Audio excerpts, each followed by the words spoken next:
Municipal ఎన్నికల్లో BRS కు పెద్దగా కలిసి రాలేదు. కార్పొరేషన్లలో ఆ పార్టీ పెద్దగా ప్రభావం చూపలేదు. ఇలాంటి చేదు అనుభవాలు చవిచూస్తున్న బీఆర్ఎస్ కి ఎన్నికలు మరో రకంగా అనుకోని అవకాశం ఇవ్వబోతున్నాయి అనే చర్చ జరుగుతోంది. ఫిరాయింపు ఎమ్మెల్యేలను ఇరుకును పెట్టేందుకు ఈ ఎన్నికలు బీఆర్ఎస్ కి అనుకోని విధంగా కలిసొచ్చాయనే ప్రచారం మొదలైంది. తెలంగాణలో జరిగిన మున్సిపల్ ఎన్నికల్లో 30కి పైగా మున్సిపాలిటీల్లో ఏ పార్టీకి స్పష్టమైన మెజారిటీ రాకపోవడంతో హంగు పరిస్థితులు నెలకొన్నాయి.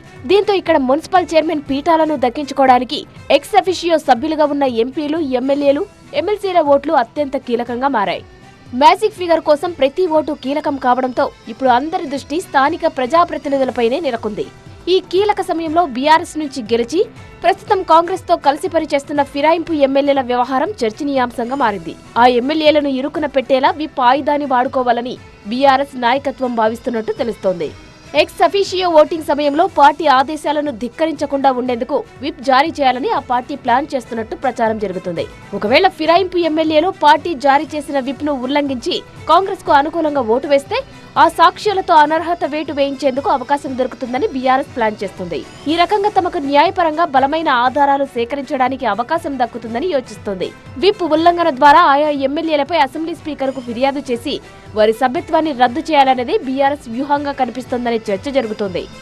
బీఆర్ఎస్ విప్ జారీ చేయడం ద్వారా ప్రధానంగా పార్టీ మారినట్టు ఆరోపణలు ఎదుర్కొంటున్న గూడెం మహిపాల్ రెడ్డి, కడియం శ్రీహరి, పోచారం శ్రీనివాసరెడ్డి, కాళీ యాదయ్య, బండ్ల కృష్ణమోహన్ రెడ్డి, డాక్టర్ సంజయ్ పై ప్రభావం ఉంటుందనే టాక్ వినిపిస్తుంది. వీరి నియోజకవర్గాల్లో మున్సిపల్ ఎన్నికలు జరగడంతో విప్ ద్వారా వీరిని ఇరకాటంలో పడేయొచ్చన్న ఆలోచనలో కారు పార్టీ ఉన్నట్టు వార్తలు వినిపిస్తున్నాయి. మరోవైపు బీఆర్ఎస్ ఎత్తుగడలను గమనిస్తున్న సదరు ఎమ్మెల్యేలు కూడా ప్రతి వ్యూహాలు సిద్ధం చేసుకుంటున్నారని ప్రచారం సాగుతుంది.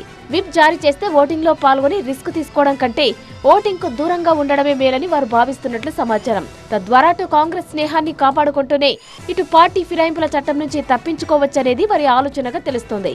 ఈ పరిణామాలు రాష్ట్ర రాజకీయాల్లో ఉత్కంఠను రేపుతున్నాయి.